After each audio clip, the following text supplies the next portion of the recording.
Hindi ko kailanman inakala na ang pinakamahal na regalo sa buhay ko, na nagkakahalaga ng 3 milyong piso, 3,000, ang magiging instrumento ng sarili kong kahihiyan sa mismong pintuan ng sarili kong anak noong bisperas ng Pasko. Bago ako magpatuloy, mag-subscribe sa channel, i-activate ang bell dahil araw-araw ay mayroon tayong bagong mga kwento. Iwanan ang inyong like at sabihin sa amin sa comments kung anong lungsod kayo nanonood. Ako si Ricardo Carding Diaz, 65 taong gulang, at ang kwentong ibabahagi ko sa inyo ay nagpabago sa pananaw ko tungkol sa pamilya at sa bisa ng dugo. Disyembre 2023 iyon, at tulad ng bawat taon mula nang magsarili ang mga anak kong sina Andre at Cecilia, sabik akong naghihintay sa Pasko. Ito ang paborito kong panahon ng taon kung saan nagtitipon ang buong pamilya sa isang hapag na puno ng pagkain at tawanan. Noong ika-20 ng Disyembre, nakatanggap ako ng mensahe mula sa anak kong si Cecilia na nagpuno sa akin ng kagalakan.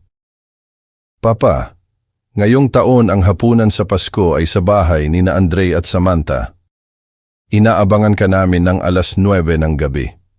Tuwang-tuwa si Pablo na makikita ka. Ang apo kong si Pablo, 2 taong gulang, ang kahinaan ko. Mula nang siya'y ipanganak, siya na ang sentro ng aking mundo, at bawat pagkikita namin ay nagpapanibago ng aking lakas upang magpatuloy pagkatapos ng pagkamatay ng asawa kong si Corazon 3 taon na ang nakalipas.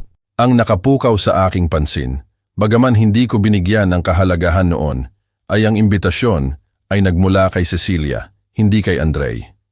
Ang panganay kong anak na 32 taong gulang ay naging malayo sa akin mula nang magpakasal siya kay Samantha Reyes, 5 taon na ang nakalipas. Sa simula, inakala ko na ito ay likas na ebolusyon lamang ng isang lalaking bumubuo ng sarili niyang pamilya, ngunit sa paglipas ng panahon, napagtanto ko na may mas malalim pa. Si Cecilia, ang bunso kong anak na 34 taong gulang, ay palaging aking pinagtitiwalaan. Nagtatrabaho siya bilang arkitekto at nakatira ng mag-isa sa isang apartment na tinulungan ko siyang bilhin. Hindi tulad ng kaniyang kapatid, malapit ang relasyon namin at regular niya akong binibisita. Ilang beses na siyang nagkomento tungkol sa saloobin ni Samantha sa akin, ngunit mas pinili kong isipin na simpleng selos lang yon ng isang manugang. Napakaganda na magkasama-sama ang buong pamilya, naisip ko habang binabasa ang mensahe sa pangatlong pagkakataon. Halos 6 na buwan na akong hindi nakikita si Andre. Ang huli naming pagkikita ay puno ng tensyon, puro iisang salita lang ang isinasagot niya at may mapanghamak na tingin si Samantha. Ngunit ito ay Pasko, ang panahon ng pagpapatawad at pagkakaisa ng pamilya.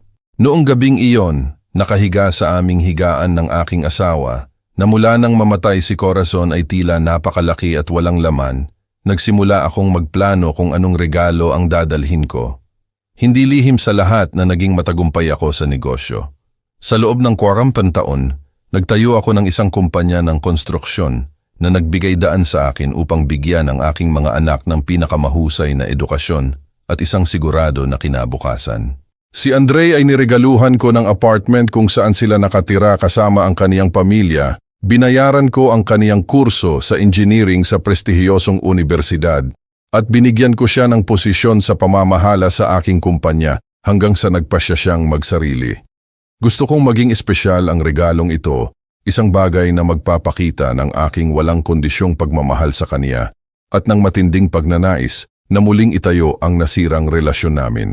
Pagkatapos ng maraming pag-iisip sa mga oras ng insomnia, naisip ko ang perpektong ideya.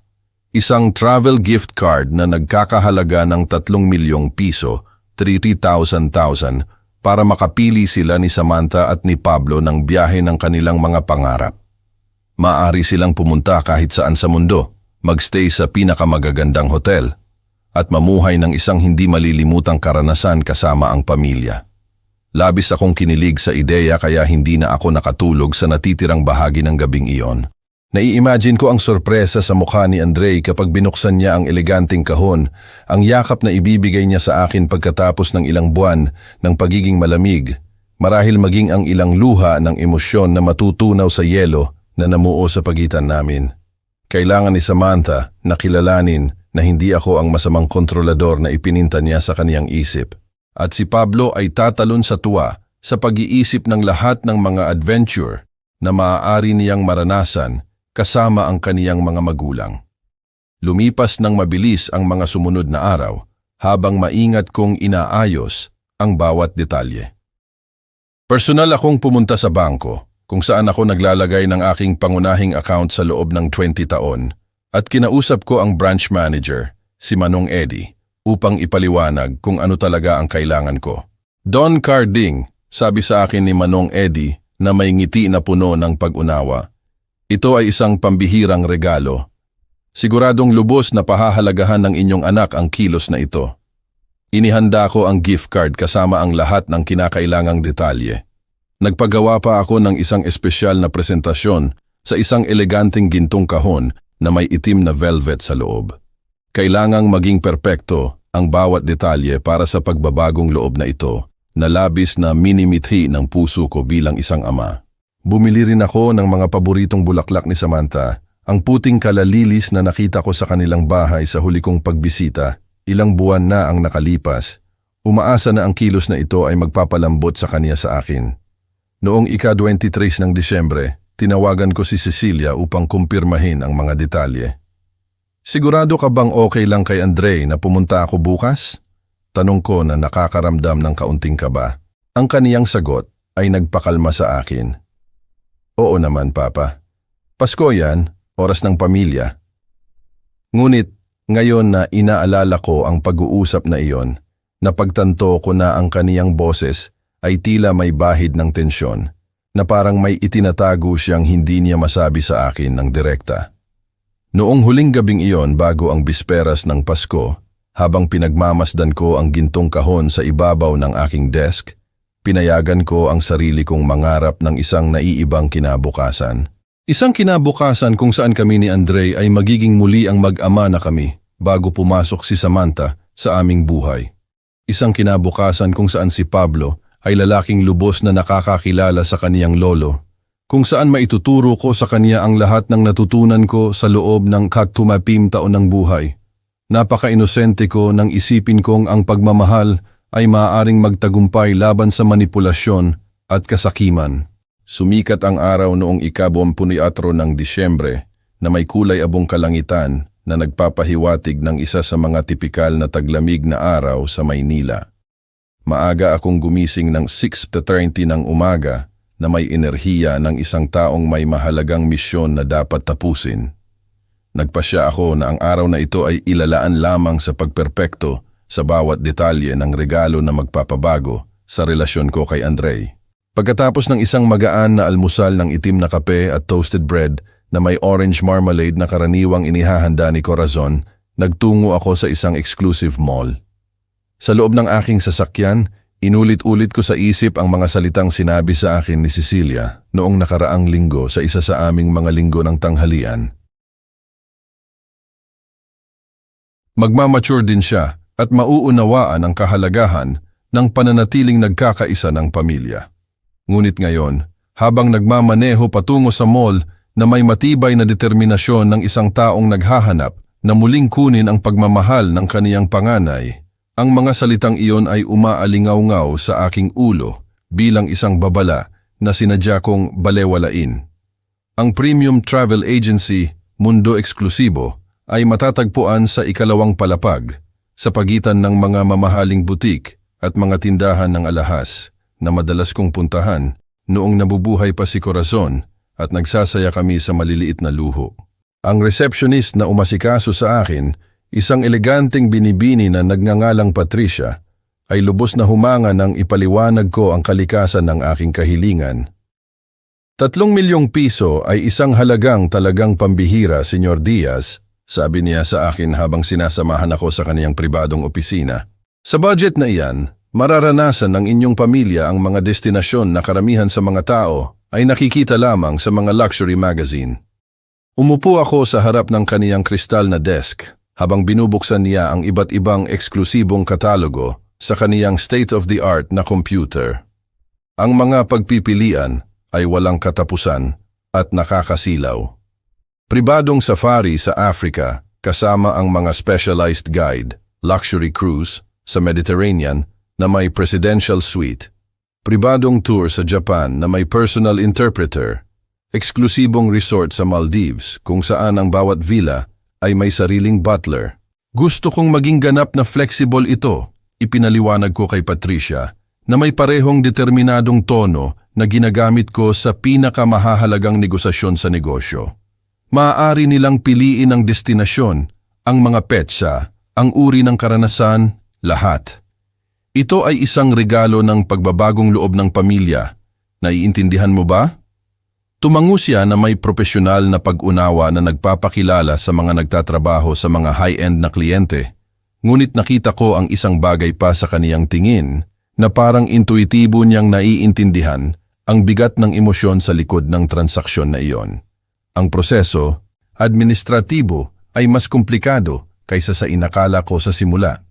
Kailangan naming makipag-ugnayan sa iba't ibang internasyonal na supplier, siguraduhin ang pagiging balido ng card sa buong mundo, magtatag ng mga tuntunin at kondisyon sa maraming wika, mag-set up ng emergency system para sa 24 oras na tulong. Habang pinamamahalaan ni Patricia ang mga teknikal na detalyeng ito, naglakad ako sa mall, pinagmamasdan ang ibang mga pamilya na masiglang naghahanda para sa Pasko. Mga batang magulang na may dalang mga bag na puno ng laruan para sa kanilang maliliit na anak. Mga lola na maingat na pumipili ng mga sweater para sa kanilang mga apo. Matatandang mag-asawa na naglalakad ng magkahawak kamay habang pumipili ng mga regalo para sa kanilang pinalawak na pamilya. Ang bawat eksena ay nagpapaalala sa akin ng nawala sa akin mula nang mamatay si Corazon at kung ano ang inaasahan kong mabawi kasama sina Andre at Pablo. Ang mga lalaki ay masyadong mapagmataas para sa sarili nating kabutihan. Karaniwan niyang sinasabi sa akin na may matalinong ngiti na nagpapakilala sa kaniya. Minsan, kinakailangang gawin ang unang hakbang patungo sa pagbabagong loob kahit na hindi natin taglay ang buong kasalanan sa problema. Ang kaniyang mga salita na naaalala ko ng malinaw pagkatapos ng 3 taon ng kaniyang pagkawala ay nagbigay sa akin ng emosyonal na lakas upang magpatuloy sa aking plano ng pagbabagong loob sa Pasko. Nang bumalik ako sa opisina ni Patricia pagkatapos ng 3 oras, lahat ay maingat na inihanda. Ang gintong card ay eleganteng nakalagay sa isang itim na velvet na kahon, kasama ng isang marangyang nakalimbag na polyeto na nagpapaliwanag ng lahat ng posibleng pagpipilian sa buong mundo. Kasama rito ang mga kamanghamanghang litrato ng mga exotic na destinasyon, detalyadong paglalarawan ng mga natatanging karanasan, mga contact number ng mga specialized concierge sa bawat kontinente. Ang inyong regalo ay talagang pambihira, Senyor Diaz, sabi sa akin ni Patricia habang pinoproseso ang huling bayad. Sigurado akong lubos na pahahalagahan ng inyong pamilya ang pagiging mapagbigay at ang pag-iisip sa likod ng kilos na ito. Nilagdaan ko ang tseke ng walang pag-aalinlangan. Ang 3 milyong piso ay isang malaking halaga, kahit para sa isang tulad ko na may mataas na antas ng ekonomiya. Ngunit walang presyo na sapat na mataas para sa posibilidad na mabawi ang aking panganay na anak. Sa daan pabalik sa Las Piñas, dumaan ako sa flower shop na petalos at pangarap na madalas kong puntahan sa loob ng maraming taon. Si Doña Esperanza, ang may-ari, ay kilala ako ng husto at palaging may pinakasariwang bulaklak sa lungsod. Don Carding, anong sorpresa na makita kayo ng ganito kalapit sa Pasko? Bati niya sa akin na may kaniyang karaniwang pagiging mainit. Ipinaliwanag ko na kailangan ko ang pinakamagandang puting kalalilis na mayroon siya. Para sa manugang ko, ipinaliwanag ko habang maingat siyang pumipili ng bawat bulaklak. Gusto kong maging perpekto sila. Ngumiti si Esperanza ng may pag-unawa. Ang pagmamahal sa pamilya ay palaging karapat-dapat sa pinakamahusay na mga bulaklak. Don Carding. Noong gabing iyon, kasama ang gift card at ang mga bulaklak na inihanda sa ibabaw ng hapagkainan, tinawagan ko si Cecilia upang ibahagi ang aking sigasig. Ang kaniyang reaksyon ay hindi eksakto ang inaasahan ko. Papa, Sigurado ka bang magandang ideya na magbigay ng ganoon kahalaga? Siguro dapat mo munang suriin kung paano kanila tatanggapin bago mo ibigay ang ganoon kamahal na regalo. Ang kaniyang mga salita ay lubos na nagpakaba sa akin. Si Andre ang panganay ko. May karapatan ako sa mundo na ipakita sa kaniya ang aking walang kondisyong pagmamahal. Sagot ko na may katatagan na hindi ko lubos na nararamdaman sa loob ko. Bumuntong hininga siya ng malakas mula sa kabilang linya. Maging maingat ka lang, Papa. Nitong huli, si Andre ay labis na naiimpluwensyahan ni Samantha at mayroon siyang mga partikular na konsepto tungkol sa pera at mga relasyon sa pamilya. Ibinaba ko ang telepono na nakakaramdam ng bahagyang pagkalito, ngunit hindi naman ako nawala ng pag-asa. Mas kilala ng mga magulang ang kanilang mga anak kaysa sino mang tao sa mundo, sabi ko sa sarili ko nang may paniniwala. Si Andre ay naging isang mapagmahal, mapagpasalamat, at magalang na bata sa buong kaniyang pagkabata at kabataan. Ang esensya na iyon ay umiiral pa rin sa isang lugar, nakabaon lamang sa ilalim ng hindi maiiwasang mga komplikasyon ng buhay, pang-adulto, at mga panlabas na impluwensyang pansamantala. Sa mga sumunod na araw, pagkatapos kong bilhin ang mamahaling regalo, nagsimulang gumana ang aking isip sa naiibang paraan na parabang nanonood ako ng isang malabong pelikula sa loob ng maraming taon at biglang may nag-adjust ng focus. Ang mga alaala ng huling 5 taon, mula nang ikasal si Andre kay Samantha, ay nagsimulang mag-organisa sa aking ulo na bumubuo ng isang pattern na matagal ko nang hindi tinatanggap.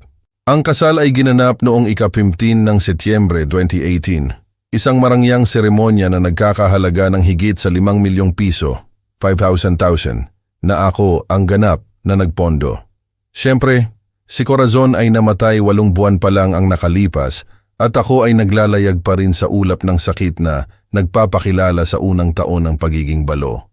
Marahil iyon ang dahilan kung bakit hindi ako nagbigay ng sapat na pansin sa mga senyales na ngayon, 5 taon na ang nakalipas, ay nagpapakita ng napakalinaw. Naaalala ko ng malinaw ang eksaktong sandali nang makilala ko si Samantha. Iyon ay noong isang family barbecue sa aming bahay sa probinsya noong Hulyo 2017. Ipinakilala siya sa akin ni Andre na may pagkanerbiyos at pagmamalaki na sa simula ay ininterpret ko bilang normal na pag-uugali ng isang anak na nagpapakilala ng kaniyang seryosong nobya sa pinuno ng pamilya. Walang duda na siya ay kaakit-akit. Madilim na kayumanggi ang buhok, palaging perpektong nakasuklay, berdeng mga mata na tila kumukuha ng litrato ng bawat detalye ng kaniyang kapaligiran at isang ngiti na maingat na kinakalkula kung kailan lalabas at kailan mawawala. Kaya kayo pala ang sikat na builder na laging sinasabi sa akin ni Andre, sabi niya sa akin, sa aming unang mahabang pag-uusap habang iniaabot ang kaniyang perpektong manicured na kamay. Sa mga buwan ng pagiging magkasintahan, nagsimula akong mapansin ang mga banayad, ngunit patuloy na pagbabago sa personalidad ng aking anak. Si Andre ay palaging isang likas na extrovert. Masisiyahan siyang magkwento sa akin tungkol sa kaniyang mga profesional na proyekto, ang kaniyang mga makabagong ideya upang palawakin ang negosyo ng pamilya, ang kaniyang mga ambisyosong plano para sa hinaharap. Gusto niyang magtanghalian kami tuwing Sabado upang pag-usapan ang mga diskarte sa negosyo at mga pagkakataon sa pamumuhunan, ngunit unti-unting naging mas madalang at mababaw ang mga nakakatuwang pag-uusap na iyon. Nagsimulang sagutin ni Andre ang aking mga tanong tungkol sa kaniyang trabaho sa mga hindi malinaw na salita. Iniiwasan niya ang aking mga imbitasyon na magtanghalian kaming magkasama at kapag sa wakas ay pumayag siyang makipagkita sa akin, tila palagi siyang abala, na parabang ang kaniyang isip ay nasa ibang lugar. Ang unang insidente na talagang makabuluhan ay nangyari noong Disyembre 2017, 3 buwan bago ang kasal. Inimbitahan ko sina Andre at Samantha na maghapunan sa aking bahay upang pag-usapan ang huling paghahanda para sa seremonya. At, higit sa lahat, upang iparating sa kanila ang aking desisyon tungkol sa regalo sa kasal na pinag-iisipan ko sa loob ng ilang linggo. Nagpasya akong iregalo sa inyo bilang dote sa kasal, ang apartment sa exclusive subdivision ng Makati. Inanunsyo ko habang kumakain ng dessert. maingat na pinagmamasdan ang kanilang mga reaksyon. Ito ay isang kahangahangang property na 200 meters sa isa sa pinakamahal na lugar sa Maynila na konserbatibong nagkakahalaga ng 50 milyong piso, 50,000. Ang biglaang pagbabago sa mukha ni Samantha ay talagang nagbigay liwanag. Ang kaniyang mga mata ay lumiwanag ng may kasakiman na labis na ikinabahala ko, na para bang nakakita siya ng isang predator na tinutukoy ang kaniyang perpektong biktima. Ngunit ang talagang nag-alala sa akin ay ang kaniyang mga sumunod na salita. Napakageneroso ninyo, Don Carding. Siguro ang isang tao na may inyong antas ng tagumpay sa pananalapi ay walang problema na patuloy na tumulong sa inyong pamilya sa hinaharap kapag kinakailangan. Hindi ito isang magalang na tanong o isang tunay na pasasalamat. Ito ay isang kalkuladong pahayag, isang itinatag na inaasahan, isang bukas na pinto patungo sa mga hinihingi sa hinaharap na kaniya ng pinaplano sa kaniyang isip. Si Andre ay tila hindi komportable sa direktang komento ng kaniyang magiging asawa, ngunit hindi siya nagsabi ng anuman upang kontrahin o palambutin ang malasakim na implikasyon ng kaniyang mga salita. Noong gabing iyon, pagkatapos nilang umalis, nanatili akong gising hanggang alas 4 ng umaga, sinusuri ang bawat detalye ng pag-uusap. 6 na buwan nang patay si Corazon at wala akong mapagbahaginan ng aking lumalaking pag-aalala tungkol sa totoong intensyon ng babaeng magiging manugang ko. Naisip ko na lang na baka normal na nerbiyos lang iyon bago ang kasal at lahat ay natural na magiging matatag pagkatapos ng opisyal na kasal. Napakalaki ng pagkakamali ko sa optimistikong pagtatasa na iyon. Ang mga unang buwan pagkatapos ng kasal ay lumipas ng may tila katahimikan na ngayon ay kinikilala ko bilang panahon ng pagtatatag ni Samantha sa kaniyang bagong estratehikong posisyon sa loob ng aming pamilya. Ngunit patungo sa pagtatapos ng 2018, humigit kumulang 3 buwan pagkatapos ng honeymoon sa Thailand, naganap ko ring pinunduhan, nagsimula ang sistematikong mga kahilingan sa pananalapi. Sa simula, ipinakita ang mga ito ng banayad at hindi direkta. Papa, nakakita si Samantha ng napakagandang antique furniture para sa sala, ngunit sa kasamaang palad, medyo lampas sa aming kasalukuyang buwan ng budget. Pagkatapos ay nag-evolve ang mga ito patungo sa mas direkta at tiyak na mga hiling. Maaari mo bang isaalang-alang ang pagtulong sa amin sa pagbabayad ng bagong kotse? Ang credit na inaprubahan ng bangko sa amin ay hindi sapat na sasaklaw sa modelong talagang kailangan namin para sa aming lifestyle. Ang bawat kahilingan sa pananalapi ay palaging kasama ng mga detalyadong justification, ngunit palaging si Samantha ang sentro sa bawat mahalagang desisyon sa pananalapi. Iniisip ni Samantha na magiging isang matalinong pangmatagalang pamumuhunan ito. Sabi ni Samantha, talagang kinakailangan ito para sa aming profesional na kinabukasan. Lubos na naniniwala si Samantha na dapat naming palawakin ang aming mga pananaw sa partikular na direksyon na ito. Nagsimulang magsalita ang aking anak na parang isang profesional na ventriloquist.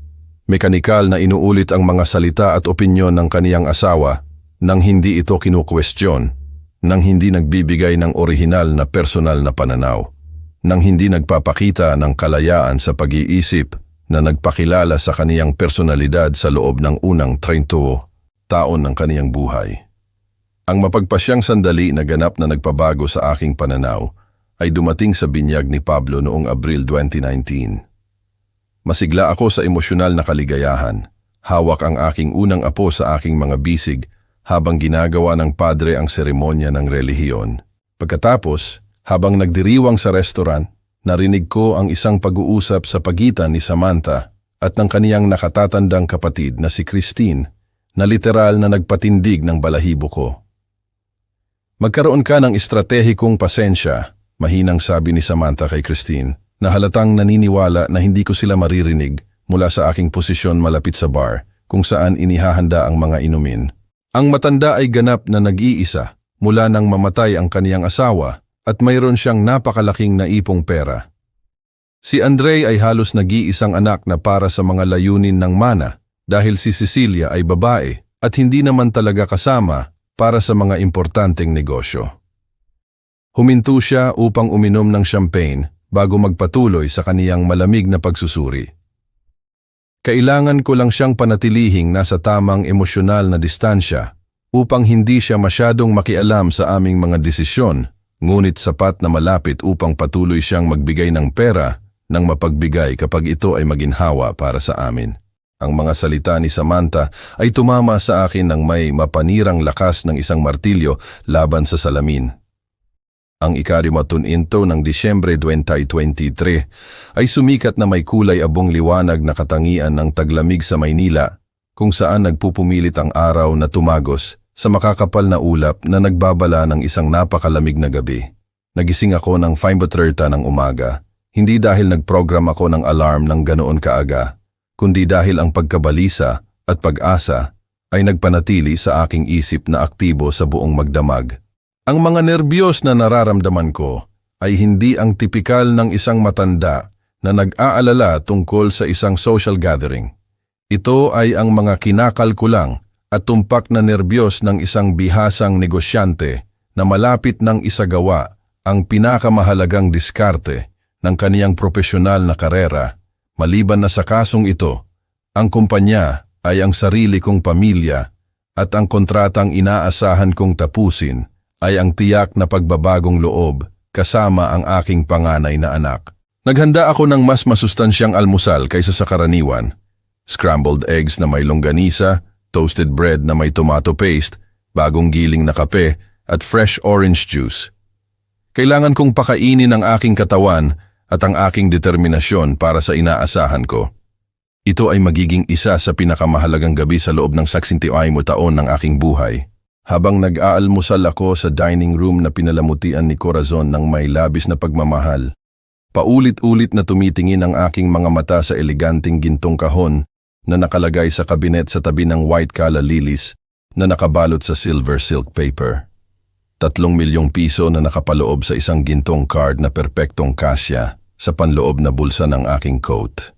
Ang kapangyarihan na baguhin ang buong buhay ay nabawasan sa isang maliit na premium na rektanggulo ng plastik. Nagpasya akong magbihis ng may parehong maingat na pag-iingat na ginamit ko para sa pinakamahalagang business meetings ng aking karera. Pinili ko ang aking navy blue suit, ang parehong ginamit ko sa paglagda ng pinakamahalagang kontrata ng aking construction company, sinamahan ng isang puting cotton shirt at ang silk tie na regalo sa akin ni Corazon sa aming anibersaryo. Ang bawat kasuotan ay may simbolikong kahulugan. Gusto kong ipakita ang sarili ko kay Andre hindi bilang isang nagmamakaawang o desperadong ama, kundi bilang ang respetadong patriarka na ako sa buong buhay ko. Ang taong nagtayo ng isang imperyo mula sa wala at karapat-dapat sa pagkilala at pagmamahal ng kaniyang mga anak. Nang hapon, habang nagsisimulang lumubog ng maaga ang araw ng taglamig, nakatanggap ako ng 3 tawag sa telepono na, sa pagbabalik tanaw, ay dapat kong ininterpret bilang mga babala. Ang una ay mula sa aking kapitbahay, si Aling Remedios, na naghahangad sa akin ng maligayang bisperas ng Pasko at nagtatanong kung kailangan ko ng kasama sa hapunan. Don Carding, alam nyo na laging bukas ang pinto ng bahay ko kung mas gusto nyong huwag mag-isa ngayong gabi. Ang pangalawang tawag ay nagmula sa aking accountant, si Jorge, na tumawag sa akin mula sa probinsya kung saan siya nagpapalipas ng Pasko kasama ang kaniyang malaking pamilya. Don Carding, gusto ko lang kayong batiin ng isang magandang Pasko na napapalibutan ng inyong mga mahal sa buhay. Ang implicit na kabalintunaan sa salitang mahal sa buhay ay hindi nakalampas sa akin, bagaman noong sandaling iyon ay hindi ko ito binigyan ng kahalagahan na karapat-dapat. Ang pangatlo at pinakamahalaga ay mula kay Cecilia, humigit kumulang 6:00 ng gabi.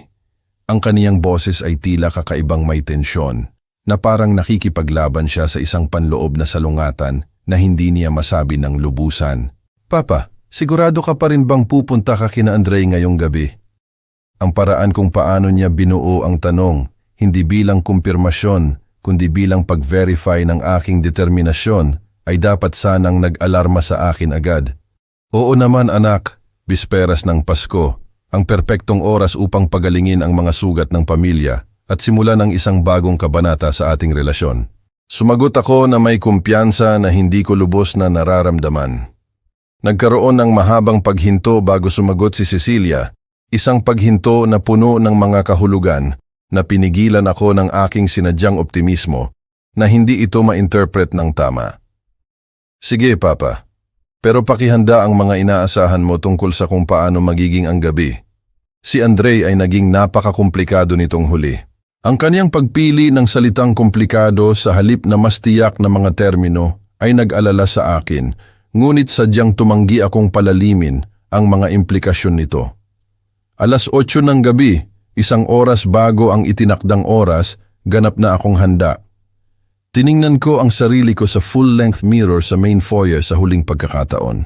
Sa edad kong 65, nananatili pa rin akong may kahangahangang pisikal na presensya, silver hair, na perpektong nakasuklay, tuwid na postura na nagpapakita ng mga dekada ng autoridad sa negosyo, asul na mga mata na nagpapanatili ng intensity at determinasyon na nagpatakot sa mga kalaban sa negosyo sa loob ng 4 na dekada.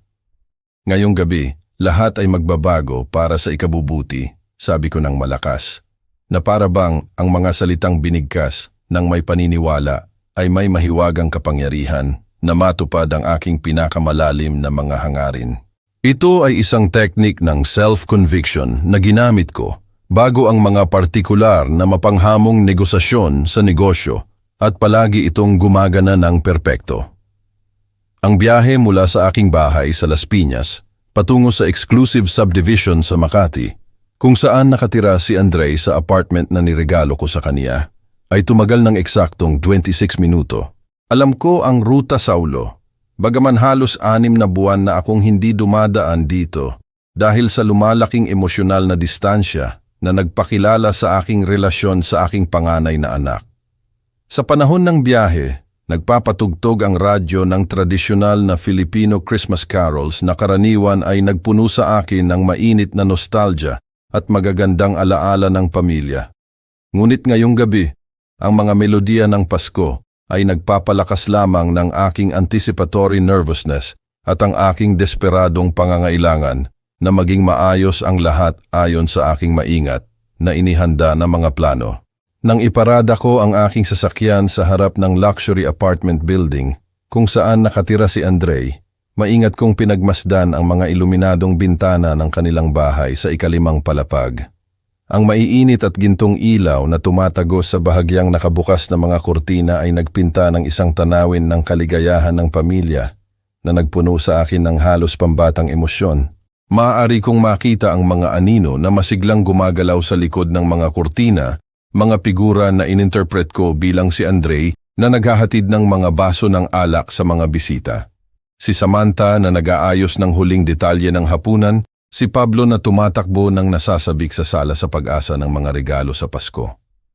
Ang mental na imahe ng aking apo na sabik na naghihintay sa pagdating ng kaniyang lolo ay nagpuno sa akin ng isang emosyonal na init na hindi ko naramdaman mula nang mamatay si Corazon.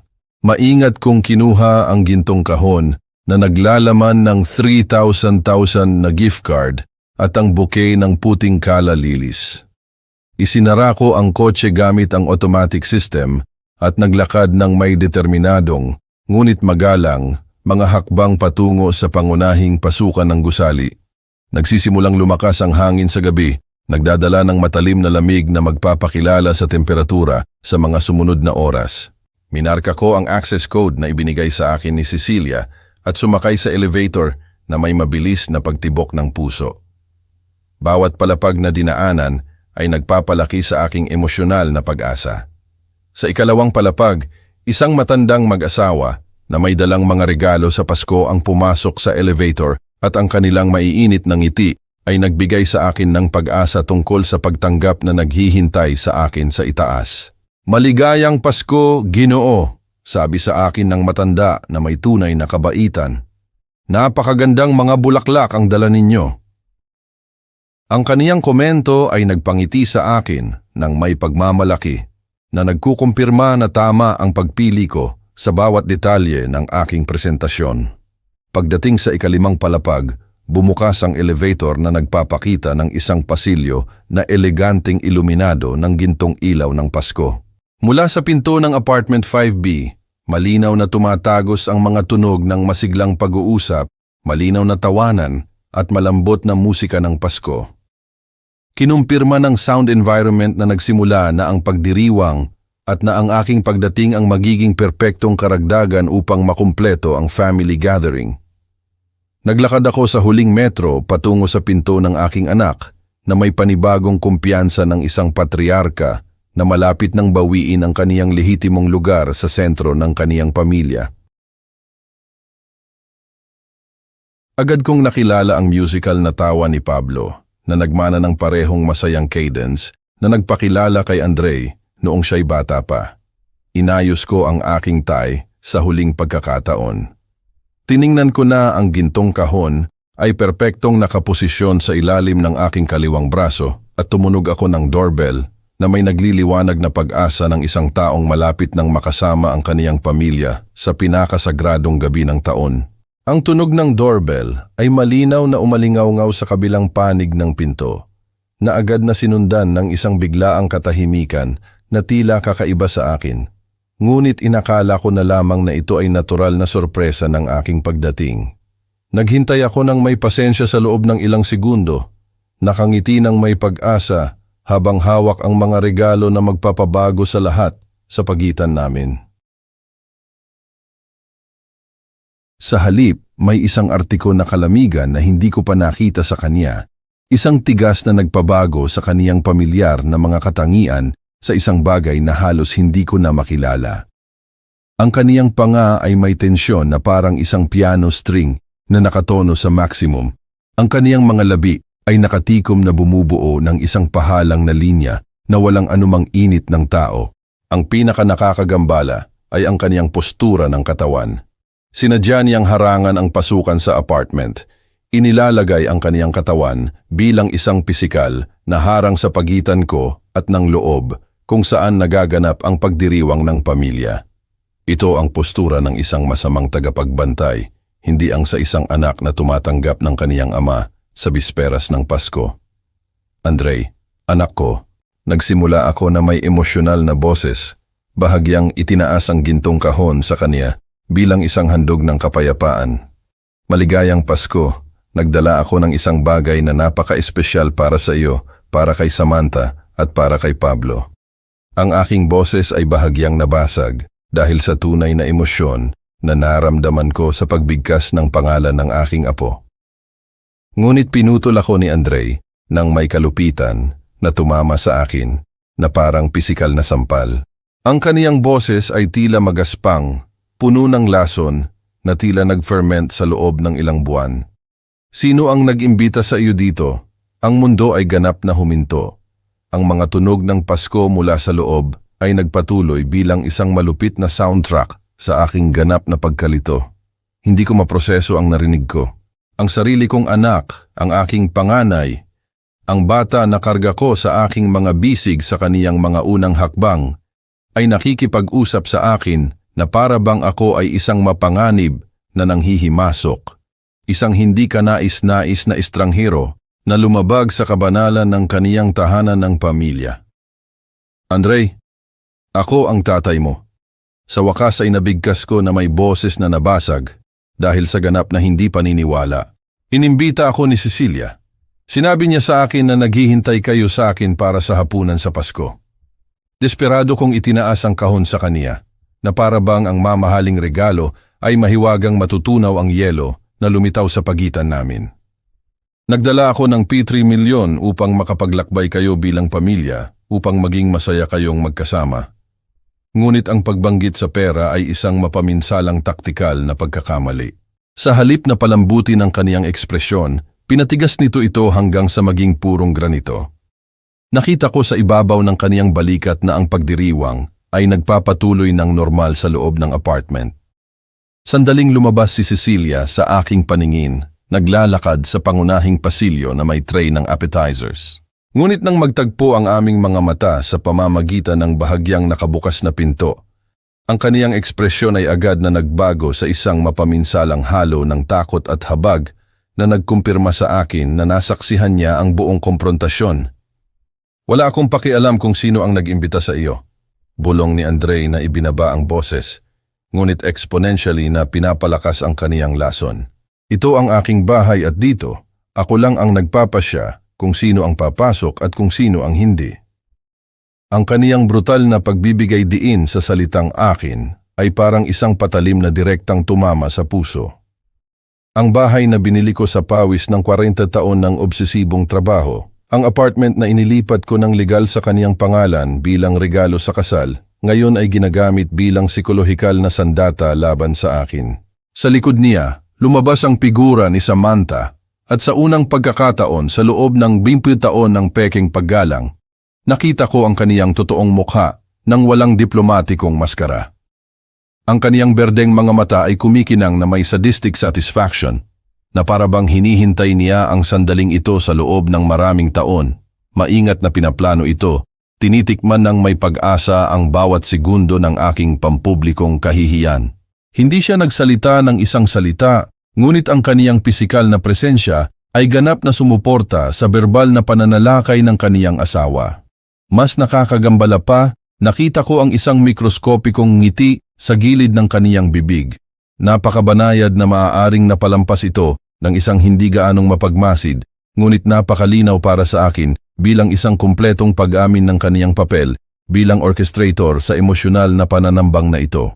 Anak, pakiusap, nagmamakaawa ako sa iyo. Sinubukan kong mag-isip ng desperado. Nararamdaman kung paano nagsisimulang tumagos ang temperatura sa aking wool coat. Bisperas ng Pasko ito, ang pinakasagradong gabi ng taon. Pamilya tayo. Mayroon tayong ugnayan ng dugo na walang diskusyon ang makakasira. Ang aking boses ay nagkaroon ng tono ng pagmamakaawa na ikinahiya ko kahit sa sandaling iyon ng krisis. Nasaan si Pablo? Siguradong gusto akong makita ng aking apo ngayong espesyal na gabi. Ang tiyak na pagbanggit kay Pablo, ang catalyst na kailangan ni Andre upang sumabog ng tuluyan. Namula ang kaniyang mukha sa galit. Ang mga ugat sa kaniyang leeg ay lumubo ng makita at ang kaniyang boses ay tumaas ng sapat upang marinig ng sinumang kapitbahay sa pasilyo ang bawat salita na puno ng puot. Hindi kailangang makita ni Pablo ang sinumang hindi talaga tinatanggap sa bahay na ito. At ikaw, walang kwentang matanda, talagang hindi ka tinatanggap dito. Ang salitang matanda na binigkas ng may labis na pang-iinsulto ng sarili kong anak ay tumagos sa akin na parang isang sibat. Iyon mismo ang parehong salita na narinig ko mula sa bibig ni Samantha sa binyag ni Pablo nang inakala niyang hindi ko siya maririnig na nakikipagsabwatan sa kaniyang kapatid. Ngayon ay lubos kong naiintindihan ang lawak ng kaniyang manipulative success. Nagawa niyang baguhin ang mapagmahal na binata na pinalaki ko sa estranghero na puno ng puot na gumagamit ng aking edad bilang isang insulto. Andre, pakinggan mo ako. Pakiusap. Nagmakaawa ako ng may kalungkutan. Nararamdaman kung paano nagbabanta ang mga luha na bumuhos. Hindi ko alam kung anong mga kasinungalingan ang sinabi nila sa iyo tungkol sa akin, ngunit ako ang iyong biolohikal na ama. Minahal kita ng walang kondisyon sa buong buhay mo. Lahat ng ginawa ko sa loob ng 40 taon ay iniisip ang iyong kapakanan at ang iyong kaligayahan sa hinaharap. Inabot ko muli ang kahon sa kaniya ng may nanginginig na mga kamay. Ang regalong ito ay P3 milyon upang maranasan ninyo ang mundo ng magkasama, upang makabuo kayo ng magagandang alaala ng pamilya. Ngunit ang paulit-ulit na pagbanggit sa pera ay nagkaroon ng ganap na kabaligtaran na epekto sa desperado kong inaasahan. Lumapit si Samantha sa pinto at sa wakas ay binasag niya ang kaniyang estratehikong katahimikan. Nagsalita na may boses na kasing lamig ng hangin sa gabi na humihiwa sa aking mukha. Hindi namin kailangan ang marumi mong pera, Don Carding. Ngayon ay ikinategorya bilang marumi at blackmail ng parehong mga tao na nagtamasa ng mga benepisyo nito sa loob ng mga dekada. Manatili ka sa labas kung saan ka talaga nabibilang, patuloy ni Andre na may kalupitan na hindi ko kailanman inakala na posible sa kaniya. Hindi ka tinatanggap sa pamilyang ito, hindi ka tinatanggap sa bahay na ito, hindi ka tinatanggap sa aming buhay ngayon o kailanman. At pagkatapos, nang walang dagdag na seremonya, ang pinto ay tiyak na isinara. Hindi ito isang dramatikong pagbagsak ng pinto ng pelikula. Ito ay isang bagay na mas masahol pa. Isang mabagal, sinadya, pangwakas na pagsara. Narinig ko ang metal na tunog ng mga trangka na meticulously na ina-activate, isa-isa, na para bang selyado na ng permanente ang isang kabaong na naglalaman ng 30 o taon ng pagiging ama. Nanatili akong walang galaw sa harap ng saradong pinto. Sinusubukang iproseso ang laki ng aking naranasan. Ang aking mga binti ay nanginginig ng husto, hindi lamang dahil sa temperatura sa labas, kundi dahil sa emosyonal na shock na nagparalisa sa aking central nervous system. Ang 3 million gift card ay nanatili sa aking mga kamay. Ngayon ay basang-basa na ng condensed humidity ng aking humihingal na paghinga at nabahiran ng mga unang luha na nagsimulang bumuhos nang hindi ko mapigilan. Ang mga puting kaalalilis na maingat kong pinili para kay Samantha ay kitang-kitang nalalanta sa ilalim ng matalim na lamig na tumatagos sa mga bintana ng pasilyo. Mula sa loob ng apartment, nagpatuloy ang pagdiriwang ng Pasko nang may nakakainis na normalidad. Malinaw kong natukoy ang masayang boses ni Pablo na nagtatanong ng isang bagay tungkol sa mga regalo, na sinundan ng isang mapagmahal na sagot mula sa isang taong hindi ko lubos na makilala. Ang buhay ng pamilya ay nagpapatuloy sa kaniyang natural na takbo, na para bang ang huling pamuminuto ng brutal na komprontasyon ay hindi kailanman nangyari.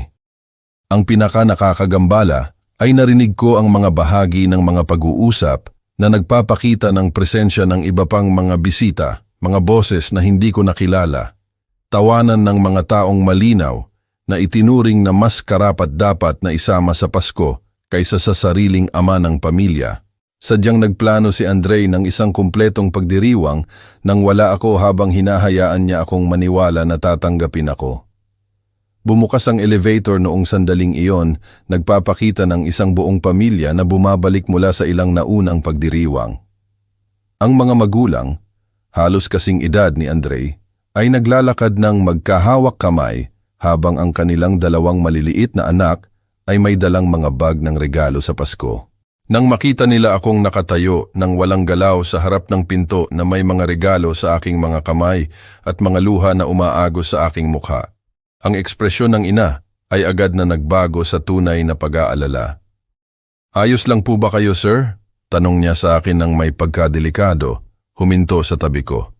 Pinagmasdan ako ng kaniyang mga anak na may inosenteng kuryosidad na katangian ng mga bata na nakasaksi ng isang bagay na hindi nila lubos na maintindihan. Hindi ako makasagot ng maayos. Ang aking lalamunan ay sarado dahil sa emosyon at anumang salita na sinubukan kong bigkasin ay lalabas bilang isang hindi maintindihang pag-iyak. Tumango lang ako ng mahina at nagsimulang maglakad patungo sa elevator. Bawat hakbang ay umaalingaw-ngaw sa tahimik na pasilyo na parang ang eko ng isang buhay na nagigiba. "Papa, bakit malungkot si Manong ngayong bisperas ng Pasko?" Narinig kong nagtanong ang pinakamaliit na bata sa kaniyang ama habang nagsasara ang mga pinto ng elevator. Ang inosenteng tanong ay parang isang dagdag na patalim na tumatago sa aking dibdib na wasak na. Kahit ang isang hindi kilalang bata ay maaaring agad na makakita ng trahedya na katatapos ko lang maranasan. Sa panahon ng walang katapusang pagbaba sa ground floor, ang aking refleksyon sa metal na dingding ng elevator ay nagbalik sa akin ng imahe ng isang taong ganap na nasira. Ang eleganteng suit na maingat kong pinili, ang silver hair na perpektong nakasuklay, ang silk tie na kumakatawan sa mga dekada ng tagumpay sa negosyo.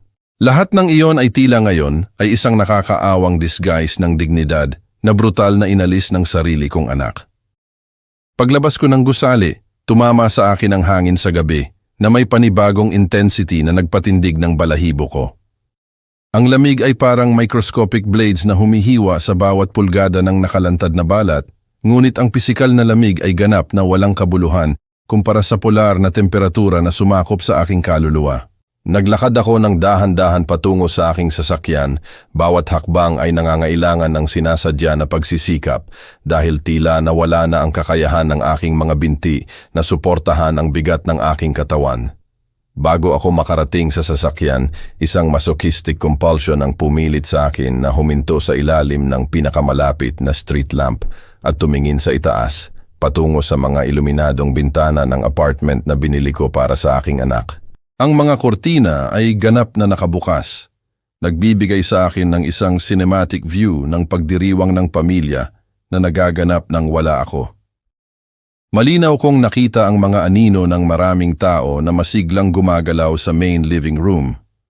Nakilala ko ang hindi mapagkakamaling figura ni Cecilia na naghahatid ng mga baso ng alak sa mga bisita. Ang sa isang lalaking mataba na hindi ko kilala na nagtataas ng kaniyang baso sa tila isang Christmas toast.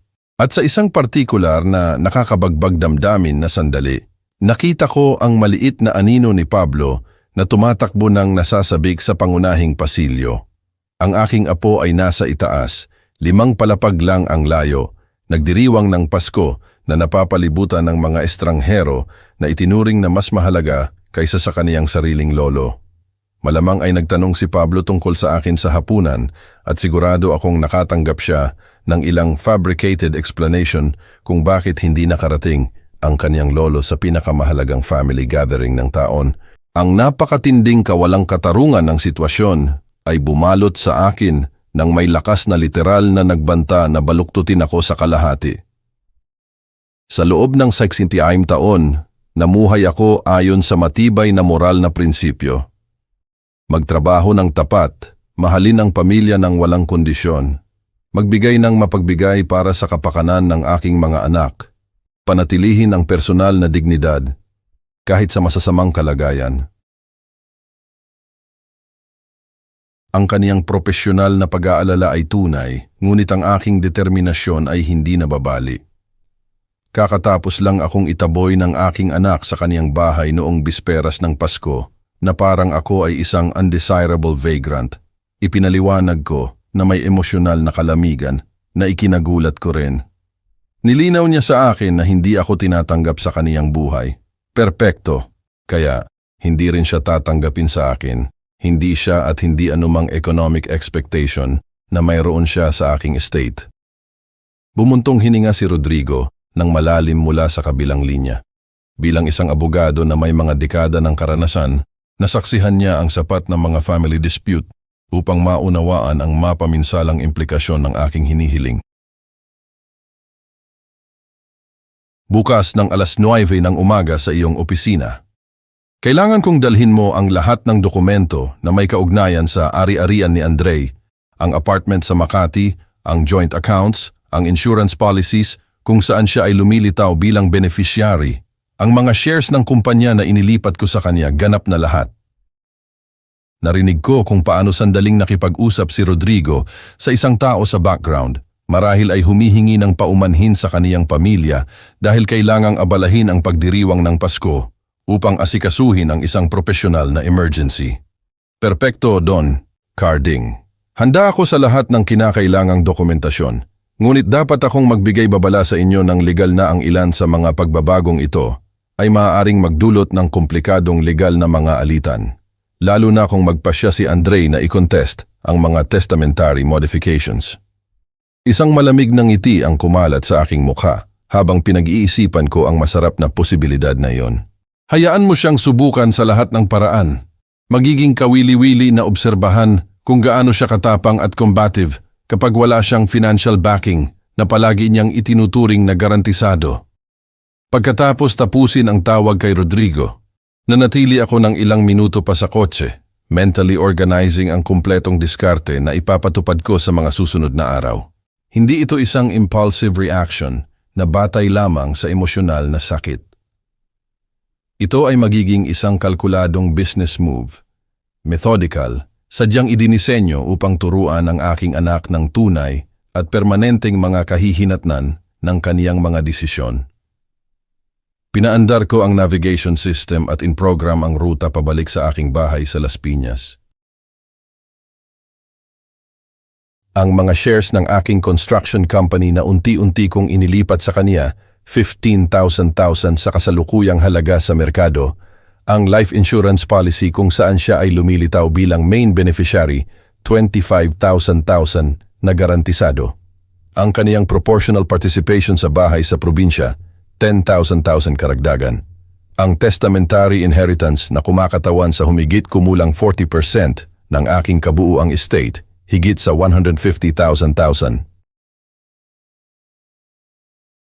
Ngunit mayroong isang pangunahing bahagi sa equation na ito na nagpapabago sa aking diskarte mula sa simpleng personal na paghihiganti patungo sa tunay na poetic justice. Si Cecilia, ang aking tapat na anak, na sumubok na bigyan ako ng babala tungkol sa mga manipulasyon ni Samantha na nagpanatili sa aming relasyon na matatag sa kabila ng malinaw na family pressures, na malamang sa sandaling ito ay nagdurusa ng emosyonal dahil sa kahihiyan na nasaksihan niya. Si Cecilia ang magiging universal heir ng lahat ng mawawala kay Andre. Bawat piso, bawat ari-arian, bawat investment ay direktang mapupunta sa mga kamay ng taong nagpakita ng pag-unawa sa tunay na kahulugan ng family loyalty. Pagdating ko sa wakas sa aking bahay sa Las Piñas, ipinarada ko ang sasakyan at tiningnan ang ganap na madilim na mga bintana ng aking tahanan.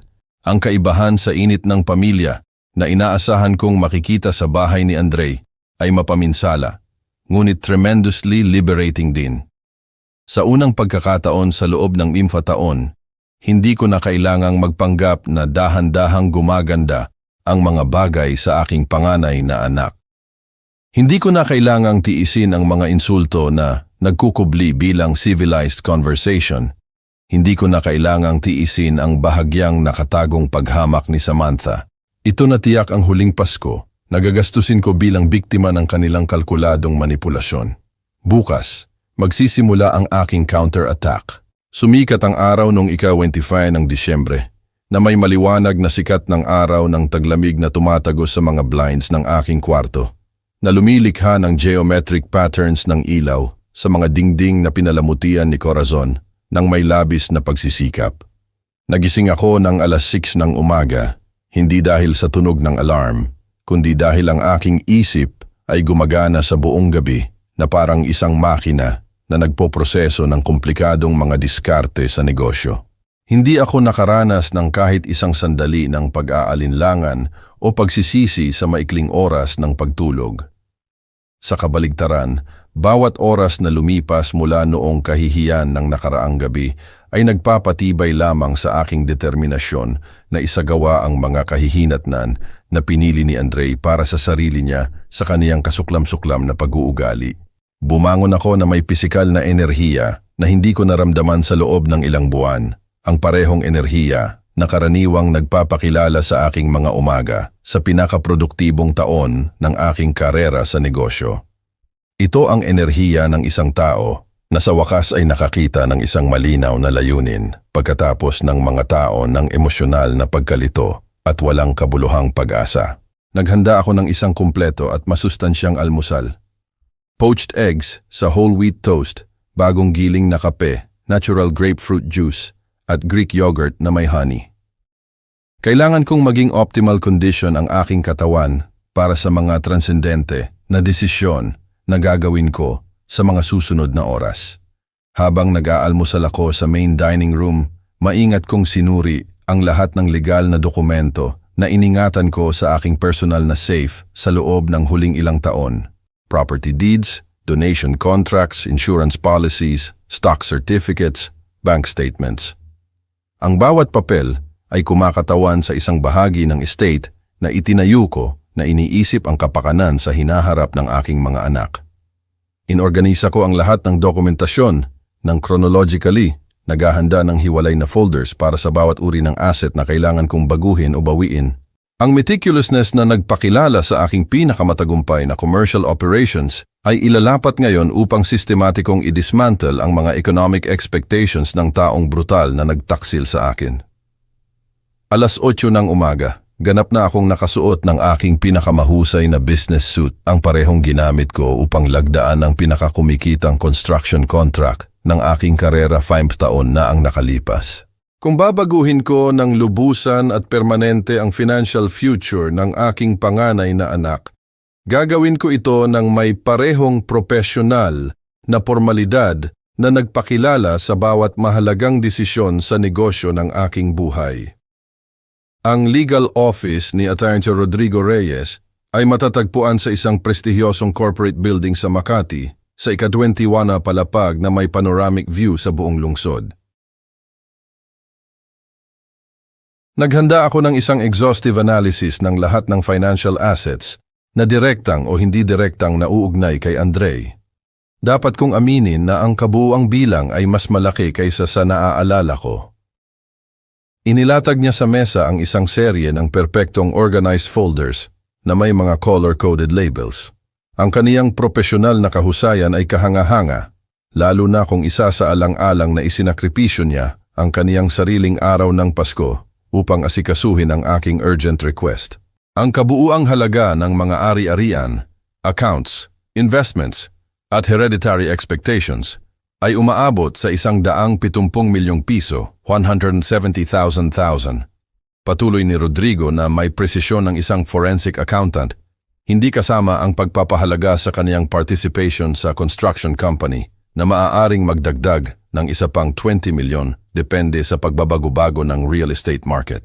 Ang mga numero na ipinakita sa ganitong klinikal na paraan ay mas nakakagulat kaysa sa aking tinatayang kalkulasyon noong nakaraang gabi. Halos 200 milyon na itinuturing ng aking anak na kaniya sa pamamagitan ng natural na karapatan nang hindi kailanman kinikilala ang laki ng pagsisikap at sakripisyo na kinakatawan ng bawat sentimo ng naipon na kapalaran na iyon. Magsisimula tayo sa apartment sa Makati. Ipinahayag ko na may parehong authoritative voice na ginamit ko sa mga partikular na mapanghamong negosasyon sa negosyo. Gusto kong simulan agad ang legal na proseso ng pagbawi ng donasyon dahil sa gross ingratitude ng beneficiary. Nagsimulang kumuha si Rodrigo ng detalyadong tala habang sistematiko kong idinidictate ang aking mga tagubilin. Ayon sa Civil Code, Artikulo 648, ang notorious ingratitude ng donee sa donor ay nagtatag ng sapat na dahilan upang legal na i-annul ang anumang nakaraang patrimonial transfer. Ang apartment ay direktang ililipat at walang kondisyon kay Cecilia. Patuloy ko ng walang awa. Siya lang ang nagpakita ng pag-unawa sa tunay na kahulugan ng family respect at gratitude sa nagbigay sa kanya ng mga life opportunities na tinatamasa niya. Tungkol sa bank accounts, kung saan si Andre ay lumilitaw bilang joint account holder, patuloy ko sa pagkonsulta sa aking inihanda na mga tala. Gusto kong i-freeze agad ang lahat ng available na funds at itatag si Cecilia bilang bagong exclusive account holder. Ang 1 milyon na automatikong itinuturing ng aking anak na kanya ay ganap na mapupunta sa kaniyang kapatid. Patuloy na maingat na nagsusulat si Rodrigo sa bawat tagubilin habang ipinaliwanag niya sa akin ang mga legal na pamamaraan na kinakailangan upang isagawa ang bawat pagbabago. Ang ilan sa mga patrimonial transfer na ito ay mangangailangan ng judicial process na maaaring tumagal ng 3 hanggang 6 na buwan, ipinabatid niya ng propesyonal. Gayunpaman, ang iba pang mga aksyon ay maaaring ipatupad agad sa pamamagitan ng simpleng registry modifications. Ang mga shares ng construction company na unti-unti kong inilipat kay Andre sa loob ng huling 10 taon ay maaaring ibalik sa pamamagitan ng straightforward modification ng commercial registry. Ipinaliwanag niya sa akin na kumukonsulta sa kaniyang mga legal codes. Ngunit ang residential apartment ay mangangailangan ng isang formal na proseso ng revocation na kasama ang sapilitang judicial notification sa kasalukuyang beneficiary. Ang impormasyong ito ay nagdulot sa akin ng isang partikular na masarap na satisfaction. Gusto ko talagang matanggap ng aking anak ang mga opisyal na notification mula sa legal na sistema. Gusto kong lubos niyang maunawaan ang legal na dimensyon nang nawala sa kanya bilang direktang kahihinatnan ng kaniyang kasuklam-suklam na pag-uugali noong bisperas ng Pasko. Gaano katagal nating kinakalkula bago lubos na malaman ni Andre ang lahat ng mga patrimonial change na ito? Tanong ko na may estratehikong kuryosidad. Kung isasaalang-alang na nasa Christmas season tayo at marami sa mga government offices ay sarado hanggang Enero 2, sagot ni Rodrigo na kumukonsulta sa kaniyang professional calendar. Malamang na magsisimula siyang makatanggap ng mga unang opisyal na komunikasyon simula Enero 8. Sa Enero 20, magkakaroon siya ng kumpletong legal na panorama ng kaniyang bagong financial situation. Perpekto. Nagbibigay iyon sa kaniya ng halos isang buong buwan upang lubos na magsaya sa kaniyang supposed moral victory bago harapin ang tunay at permanenteng economic repercussions ng kaniyang mga desisyon. Ngunit ang aking estratehikong pagpaplano ay hindi limitado lamang sa punitive measures. Nag-develop din ako ng constructive aspects na ipapatupad ng sabay-sabay. Gusto kong magtatag ng isang educational trust para kay Pablo. Ipinaliwanag ko ng detalyado kay Rodrigo. 7.5 milyon na ganap na magagarantiya sa kaniyang university education, kasama ang postgraduate studies kung magpasya siyang gawin iyon. Ang desisyong ito ay na-crystallize sa panahon ng aking insomnia hours pagkatapos ng kahihiyan. Si Pablo ay nananatiling inosente sa mapaminsalang family conflict na ito. Isang involuntary victim ng psikolohikal na manipulasyon na ginawa ng kaniyang mga magulang. Ngunit gusto ko ring siguraduhin ng estratehiko na kapag umabot siya sa legal na edad, magkakaroon siya ng tangible financial incentives upang muling kumonekta sa kaniyang lolo kung sa huli ay mauunawaan niya ang katotohanan tungkol sa nangyari. Gayunpaman, dagdag ko ng may legal na precision, ang mga educational fund na ito ay maa-access lamang kapag si Pablo ay umabot na sa edad na 18 at tanging kung magpapanatili siya ng direkta at voluntary contact sa akin sa loob ng hindi bababa sa 6 na buwan bago ang bawat taunang pagbabayad. Sa wakas ay nagtapos ako pagkatapos ng 4 na oras ng intensive legal planning. Gusto kong baguhin ng radikal at permanente ang aking pangunahing testament. Si Cecilia ang magiging universal heir ng 90% ng aking kabuuang estate. Ang natitirang 10% ay ilalaan sa mga charitable organizations na personal kong pipiliin sa mga susunod na buwan. Patuloy na nagsusulat si Rodrigo sa buong marathon session namin, ngunit nang marinig niya ang huling tagubilin na ito, tinaas niya ang kaniyang tingin mula sa papel na may tunay na seryosong ekspresyon. Don Carding, nangangahulugan ito na si Andre ay ganap na hindi kasama sa anumang future inheritance. Ito ay isang desisyon na may malaki at permanenteng implikasyon. Iyan mismo ang gusto kong makamit, sagot ko nang walang pag-aalinlangan. Ang aking anak ay napakalinaw na nagsabi sa akin kagabi na hindi ako tinatanggap sa kaniyang buhay. Gagantihan ko ang kabaitan na yon. Ganap siyang i-exclude sa akin kahit pagkatapos ng aking pagkamatay. Ang kumpletong proseso ng dokumentasyon, verification, at mga pirma ay tumagal ng iken na oras ng tuloy-tuloy. Ang bawat pagbabago ay nangangailangan ng maraming forms. Ang bawat transfer ay nangangailangan ng tiyak na legal na suporta. Ang bawat testamentary change ay kailangang sumunod sa eksaktong mga notarial requirements.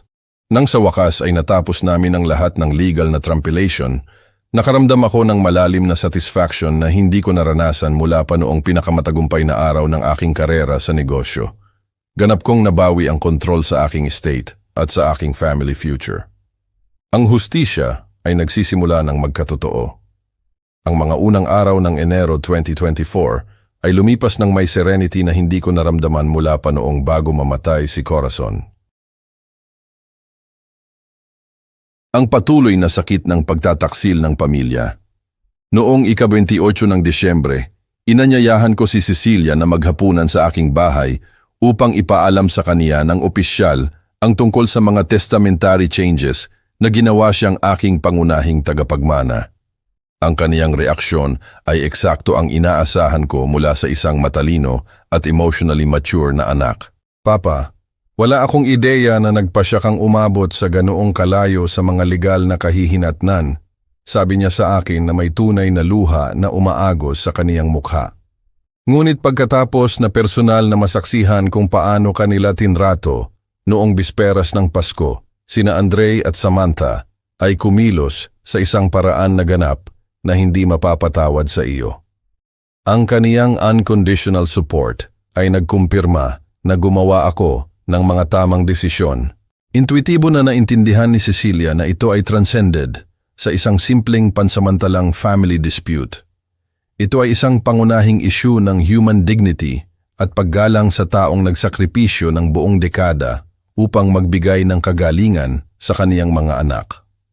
Noong Enero 3, nakatanggap ako ng unang update call mula kay Rodrigo na nagpapaalam sa akin na nagsimula ng i-process ng judicial system ang mga opisyal na notification.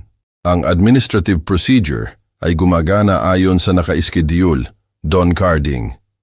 Dapat magsimulang makatanggap si Andre ng legal na dokumentasyon simula Enero 8. Ang impormasyong iyon ay nagdulot sa akin ng halos scientific anticipation. Sa loob ng 40 taon, nagdevelop ako ng aking reputasyon sa negosyo sa pamamagitan ng pagpapatupad ng meticulously planned strategies kung saan ang bawat variable ay nakalkula na noon. Ang family situation na ito ay hindi isang exception sa sinubukan na metodolohiya na iyon.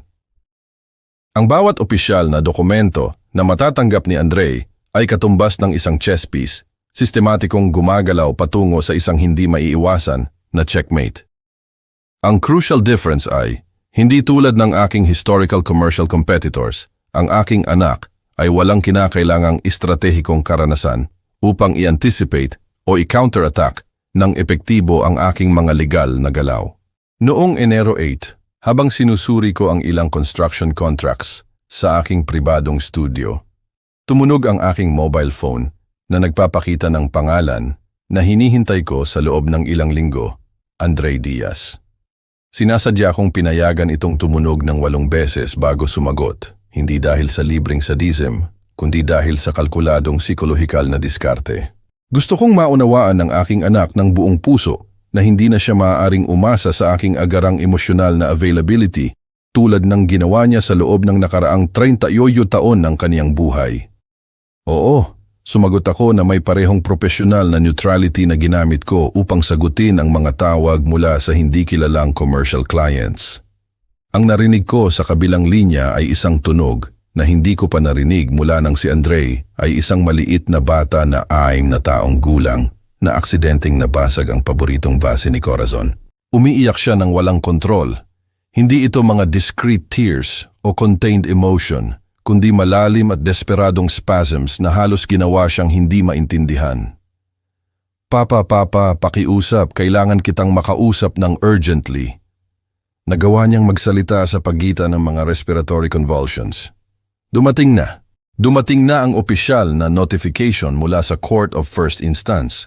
Sinasabi na legal mong babawiin ang donasyon ng apartment.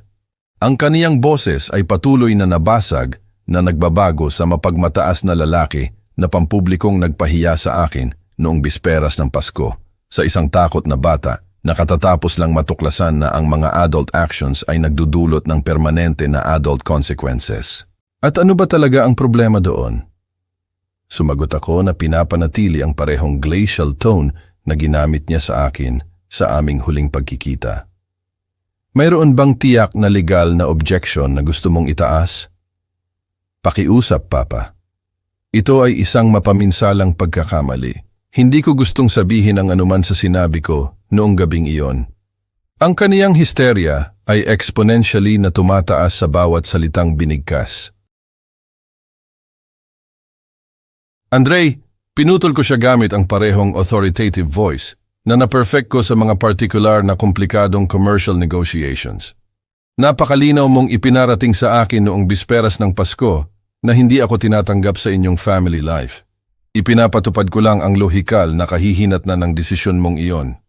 Hindi. Hindi iyon nagpapakita ng kung ano ang talagang nararamdaman ko para sa iyo. Ang kaniyang desperasyon ay umabot sa antas ng tunay na panik. Ikaw ang aking biolohikal na ama. Mahal na mahal kita. Palagi kitang minahal mula noong ako'y bata pa. Ito ay isang pansamantalang sandali ng mental madness. Ang mga salita na matagal ko nang hinahangad na marinig ay sa wakas ay lumabas sa kaniyang mga labi, ngunit dumating sila sa mga sirkumstansya na masyadong kahina-hinala at may mga motibasyon na masyadong transparent. Malinaw na ang kaniyang pagmamahal sa ama ay nagising lamang nang ang banta sa kaniyang economic security ay opisyal na nagkatotoo. Kung talagang mahal mo ako tulad ng inaangkin mo, sumagot ako ng walang awa. Hindi mo sana ako tinrato na parang isang hindi ka nais-nais na pulubi sa pinakamahalagang gabi ng Christian calendar.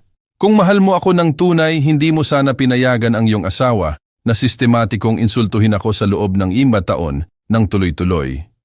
Ang katahimikan na sumunod sa aking mga salita ay tumagal ng halos 40 segundo ng buo.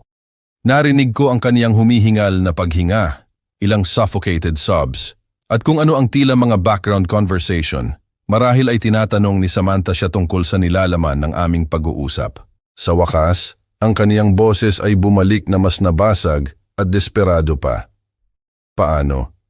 Paano mo nalaman ng eksakto ang sinabi ni Samantha tungkol sa iyo sa loob ng lahat ng taon na ito? Dahil mayroon akong gumaganang tainga at perpektong memorya, anak. Sumagot ako na may kalamigan na ikinagulat ko rin.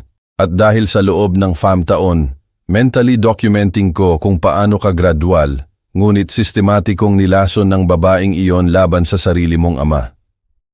Papa, isinusumpa ko sa alaala ni Mama na maaari akong magbago ng lubusan. Maaari nating muling itayo ang ating relasyon. Seryoso akong kakausapin si Samantha. Ipaliwanag ko sa kanya na kumilos siya nang hindi katanggap-tanggap sa iyo. Ang kaniyang desperasyon ay umabot sa clinical hysteria. Kailangan ko lang ng isang huling pagkakataon upang patunayan sa iyo na ako pa rin talaga ang anak mo. Ang pagmamakaawa na iyon ay emotionally tumagos sa akin, hindi dahil nagdulot ito ng habag, kundi dahil kinumpirma nito ang aking pinaka-pesimistikong pagsusuri tungkol sa taong naging aking panganay na anak.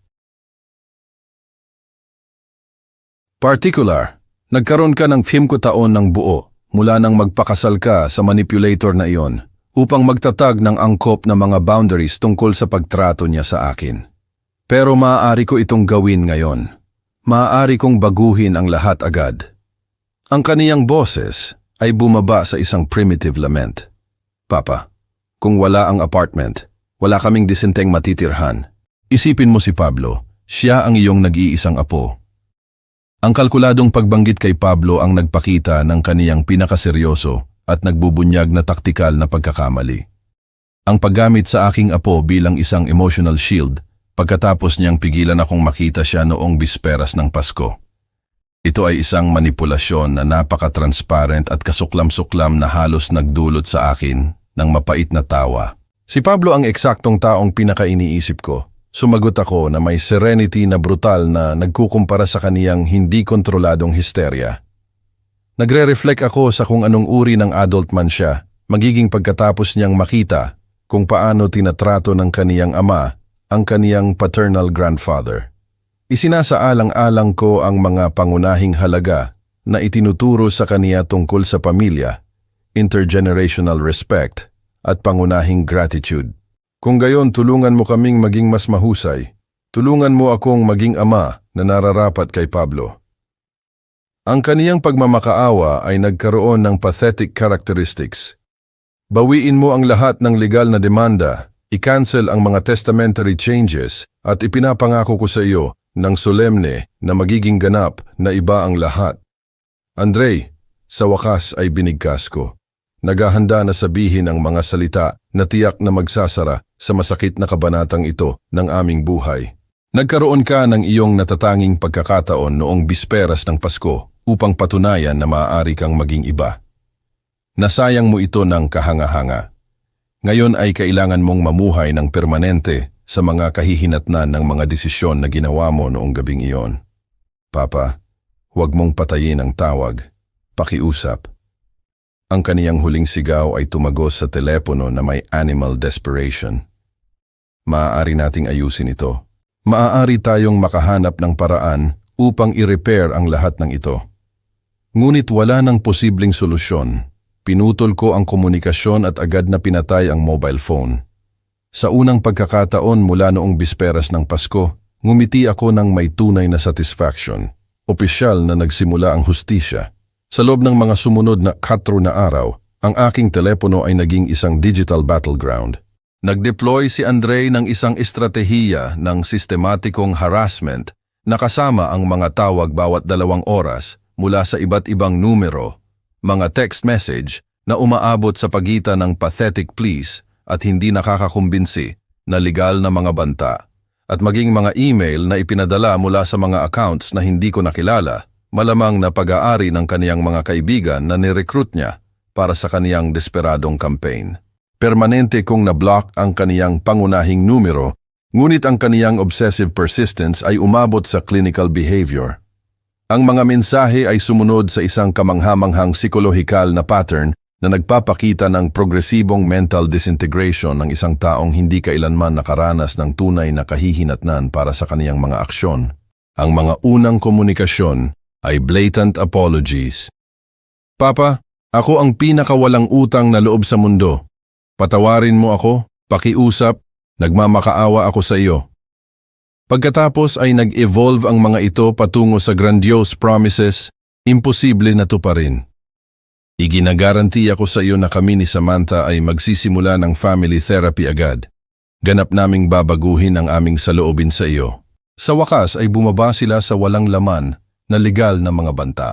Sinasabi ng aking abogado na ang mga testamentary changes na ito ay maaaring i-contest dahil sa emotional coercion. Hindi ito magtatapos ng ganito. Ang bawat hindi nabasa na mensahe ay kumakatawan sa isang maliit na personal na tagumpay. Sa unang pagkakataon sa loob ng 5 taon, ganap kong kontrolado ang mga tuntunin ng aming family communication o, mas tumpak, ang ganap na pagkawala nito.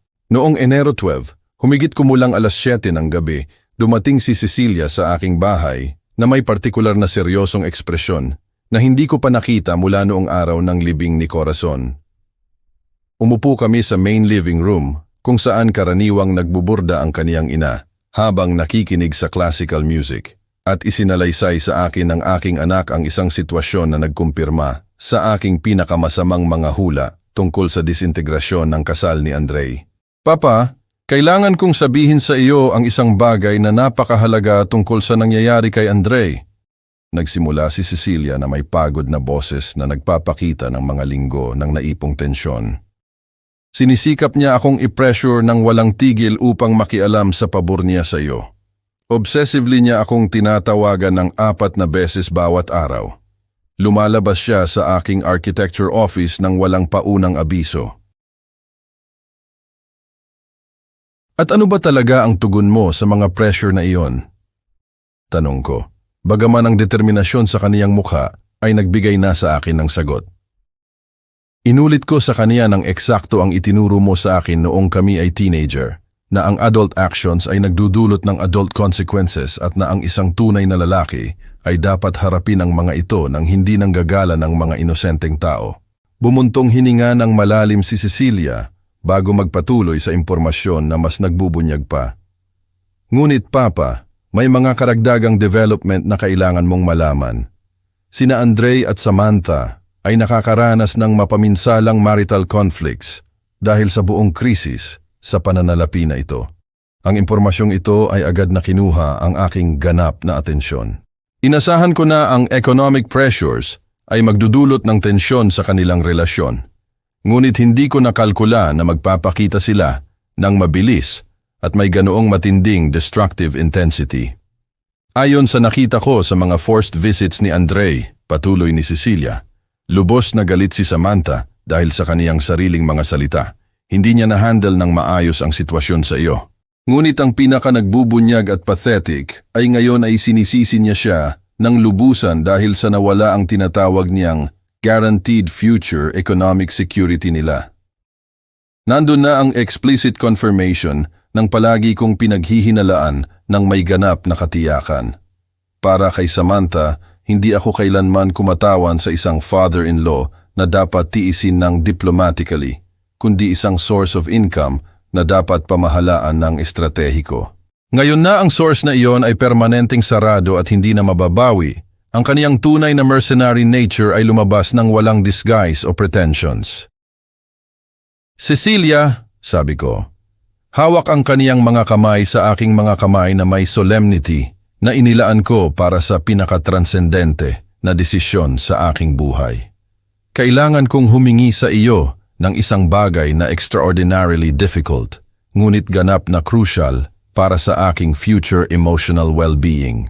Pinagmasdan niya ako na may unconditional trust na nagpakilala sa aming relasyon bilang mag-ama mula noong siya ay 5 taong gulang. Sabihin mo ang kailangan mo, Papa. Alam mong gagawin ko ang anumang nasa kapangyarihan ko. Gusto kong ganap mong isuspend ang lahat ng uri ng contact kay Andre. Ipinahayag ko ng walang ambiguities o qualifications. Wala ng phone conversations, wala ng mga pagbisita ng anumang uri, wala ng mga function bilang emotional intermediary. Gusto kong iparating mo sa kanya nang malinaw na ang aking nuclear family ngayon ay binubuo lamang sa iyo. Ang ekspresyon ni Cecilia ay nagpakita ng tunay na sorpresa, ngunit hindi traumatic shock.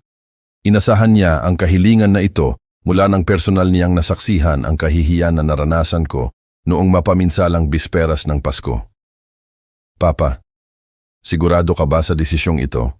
Sa kabila ng lahat ng nangyari, si Andre ay nananatiling aking biological brother. Tahimik na nag-reflect si Cecilia sa loob ng ilang minuto. Pinoproseso ang kumpletong implikasyon ng aking hinihiling. Sa wakas, sumagot siya na may maturity na nagpuno sa akin ng pagmamalaki ng isang ama. Lubos kong naiintindihan ang iyong posisyon, Papa. Naiintindihan ko rin na kailangang harapin ni Andre ang mga kahihinatnan ng kaniyang mga desisyon nang walang nire-rescue sa kaniya mula sa natural na kahihinatnan. Huminto siya ng makabuluhan bago sinabi ang pag-aalala na pareho naming ibinahagi. Ngunit ang tiyak na paghihiwalay na ito ay nangangahulugan na si Pablo ay lalaki nang hindi talaga nakakakilala sa kaniyang paternal grandfather, nang hindi nakikinabang sa iyong karunungan at karanasan sa buhay. Ang komento na iyon ay tumama sa akin ng eksakto sa pinakamahina na punto ng aking emotional architecture. Si Pablo ay kumakatawan sa aking pinakamalaking kahinaan, ang aking pag-asa ng family continuity, ang ilaw na nagbigay liwanag sa aking pinakamadilim na taon pagkatapos ng pagkamatay ni Corazon. Malalaman ni Pablo ang kumpletong katotohanan kapag umabot na siya sa sapat na gulang. Sumagot ako na nakikipaglaban sa kalungkutan na hindi ko lubos na maitago.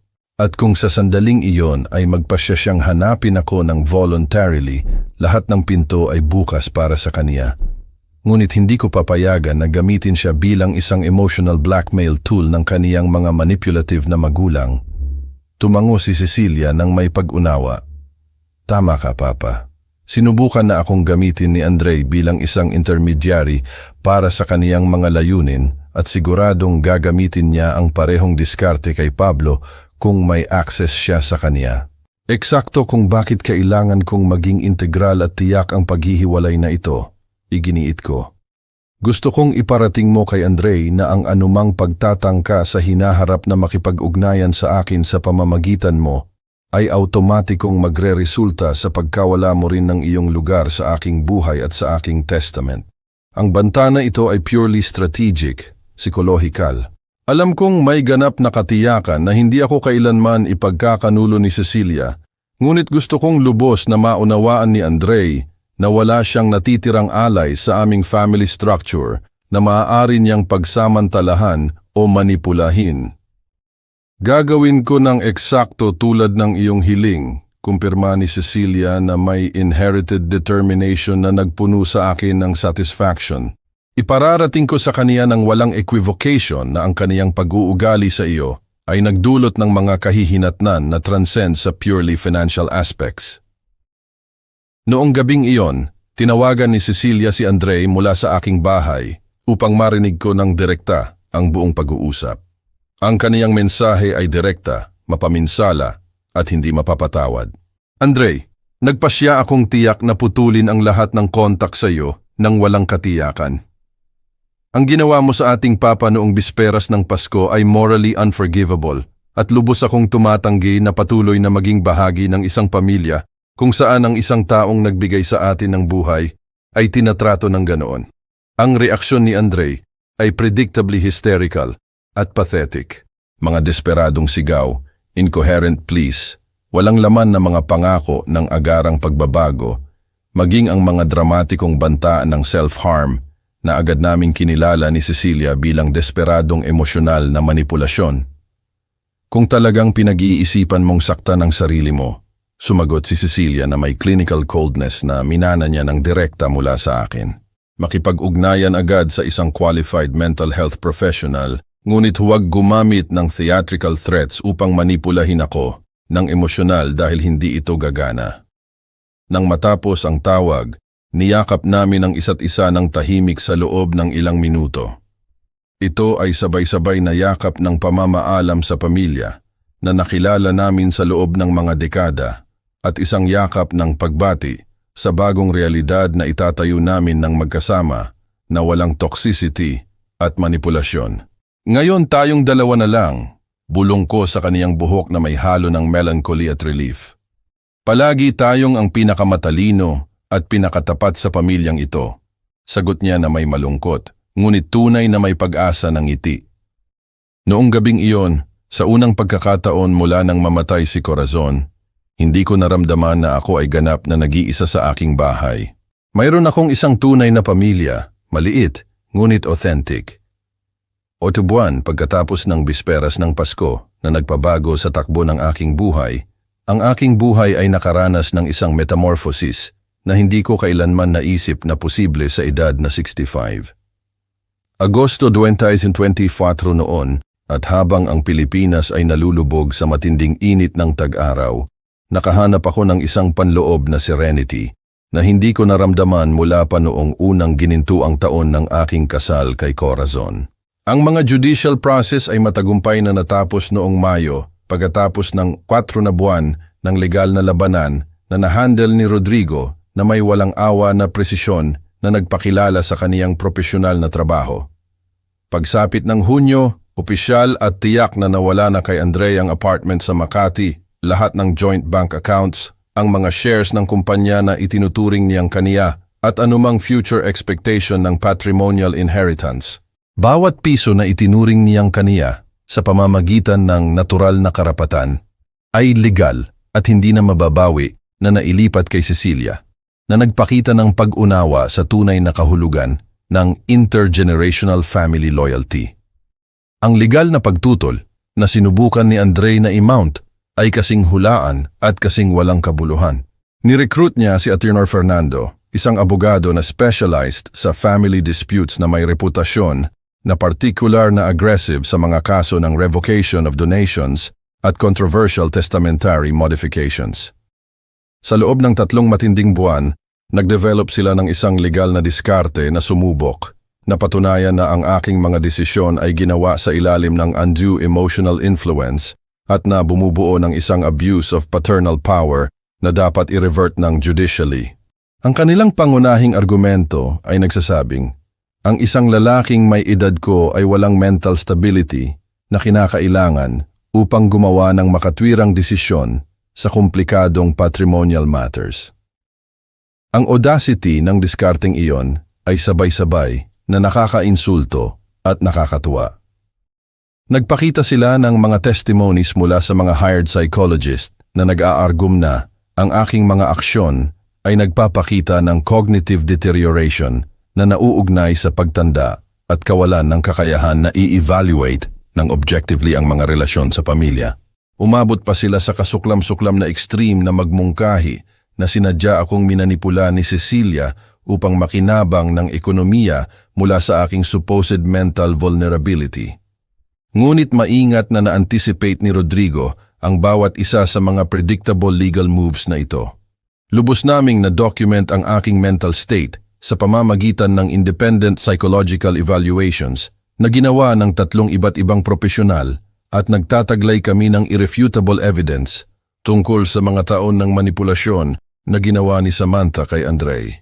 Higit sa lahat, mayroon kaming detalyadong testimony mula sa maraming saksi tungkol sa kasuklam-suklam na pag-uugali ng aking anak noong bisperas ng Pasko kasama ang mga kapitbahay ng gusali na direktang nakasaksi sa aking pampublikong kahihiyan. Ang magistrate na nag-preside sa kaso, si Judge Ruiz, ay partikular na matibay sa kaniyang huling verdict. Itinuturing ng hukumang ito na ang Ginoong Ricardo Diaz ay lehitimong ginamit ang kaniyang inalienable right na bawiin ang mga donasyon na ibinigay noon sa isang anak na nagpakita ng grave ingratitude, manifest contempt, at emotional cruelty sa nagbigay sa kaniya ng malaking benepisyo sa pananalapi sa buong buhay niya bilang adult.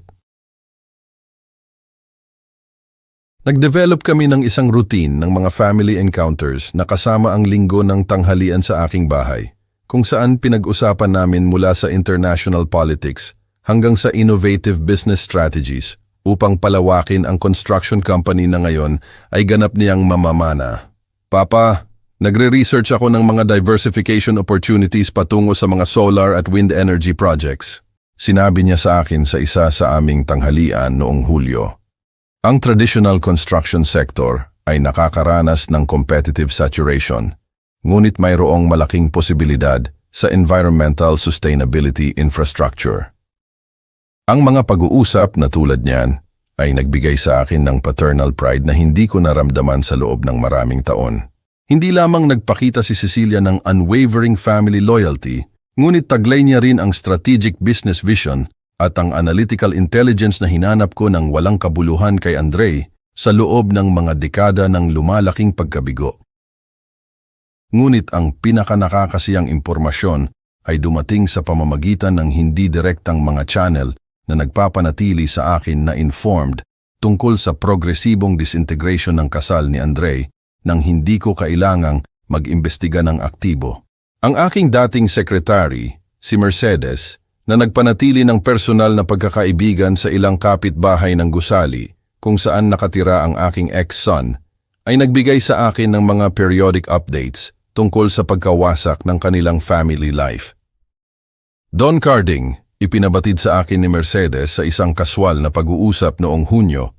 Sinasabi ng mga babae sa ikalimang palapag na may naririnig silang lubhang terrible arguments mula sa apartment kung saan nakatira si Andre. Tila, sistematiko siyang sinisisi ni Samantha dahil sa sinira niya ang kanilang future economic stability habang patuloy niyang sinasaway si Samantha dahil sa minanipula siya nito upang saktan ang kaniyang sariling ama. Ang kabalintunaan ng sitwasyong iyon ay napakasarap. Ang babae na gumastos ng 5 taon sa maingat na paglason sa aking anak laban sa akin, ngayon ay sinasaktan siya ng psikolohikal dahil sinunod niya ang kaniyang payo ng may labis na destructive enthusiasm. Ang mga alitan tungkol sa custody ni Pablo at ang division of practically non-existent assets ay constant at napakatindi. Ang impormasyong iyon ay nagdulot sa akin ng magkasalungat na damdamin, ngunit higit sa lahat ay positibo. Sa isang banda, kinumpirma nito na ang aking mga aksyon ay nagdulot ng eksakto ang mga kahihinatnan na nakalkula ko ng estratehiko. Sa kabilang banda, nalungkot ako na isipin na si Pablo ay lalaki sa gitna ng family toxicity na yon, bagaman alam kong rationally na wala na sa aking kapangyarihan na protektahan siya ng direkta. Noong ika-20 ng Agosto, eksaktong 8 buwan, pagkatapos ng bisperas ng Pasko na nagpabago sa aking mundo, nakatanggap ako ng karagdagang impormasyon na nagkumpleto sa perpektong bilog ng poetic justice. Tinawagan ako ni Mercedes na may balita na halos nagpatawa sa akin ng malakas. Don Carding, napilitan si Andre na umalis sa apartment. Nakakuha si Samantha ng isang temporary court order na nagbibigay sa kaniya ng exclusive use ng bahay sa panahon ng proseso ng diborsyo. Ang mental image ng aking anak na eject mula sa apartment na niregalo ko sa kaniya ng parehong babae na nagmanipulate sa kaniya upang i-eject ako mula sa kaniyang buhay ay kumakatawan sa isang symmetry na napaka-perpekto na tila dinisenyo ng isang cosmic screenwriter na may poetic justice sense of humor. Mayroon ka bang impormasyon tungkol sa kung saan siya kasalukuyang nakatira? Tanong ko ng higit pa sa sociological curiosity kaysa sa tunay na pag-aalala. Ayon sa ipinabatid sa akin ng mga kapitbahay, pansamantala siyang nakatira sa isang work colleague sa isang maliit na apartment sa isang lugar na liblib, sa labas ng Maynila, sagot ni Mercedes. Isang modest at economic sector, malayo sa socio-economic na luho ng Makati Subdivision, kung saan siya nabuhay ng exclusively salamat sa aking financial generosity. Ang social downfall ay kasing dramatiko at symbolically perfect. Noong gabing iyon, habang pinagmamasdan ko ang paglubog ng araw mula sa teres ng aking bahay, napapalibutan ng mga hardin na dinisenyo ni Corazon ng may labis na pagmamahal, nakatanggap ako ng isang text message mula sa isang numero ng telepono na hindi ko nakilala. Lolo, si Pablo po ito. Pagdating ko ng 18, maaari na kitang bisitahin. Laging nag-aaway sina Papa at Mama tungkol sa iyo, ngunit mayroon akong magagandang alaala ng aming oras na magkasama. Sa unang pagkakataon sa loob ng 8 buwan, pinayagan ko ang mga luha na malayang umagos sa aking mukha, ngunit hindi ito mga luha ng kalungkutan o pagsisisi, kundi ng panibagong pag-asa at ganap na emosyonal na validation. Nakahanap ang aking apo ng isang ingenious way upang makipag-ugnayan sa akin nang walang kaalaman ng kaniyang dysfunctional na mga magulang at, mas mahalaga pa, nagpakita siya na ang sistematikong mga kasinungalingan ni Samantha ay hindi nagawang burahin ng lubusan ang mga affectionate memories ng aming magkasamang oras. Sumagot ako agad na ang puso ay umaapaw sa tunay na emosyon. Pablo, ang mga pinto ng bahay na ito ay mananatiling bukas para sa iyo magpakailanman kapag umabot ka na sa sapat na gulang. Mahal kita ng walang kondisyon, ang iyong Lolo Carding. Habang ipinapadala ko ang mensahe, naintindihan ko na nakamit ko ang isang bagay na infinitely mas mahalaga kaysa sa isang simpleng paghihiganti ng pamilya. Nagtatag ako ng isang bagong order batay sa tunay na mutual respect, tunay na loyalty na ipinakita, at tunay at hindi maiiwasan na mga kahihinatnan para sa destructive actions. Ang hustisya sa wakas at sa ganap na paraan ay ganap na nagtagumpay. Ang aking pamilya ngayon ay binubuo ni Cecilia, na pumili ng loyalty kaysa sa convenience, at ni Pablo, nahahanapin ako kapag mayroon siyang kalayaan na gawin ito. Nawala ang lahat ng manipulators at namana ng mga loyal ang aking kumpletong legacy.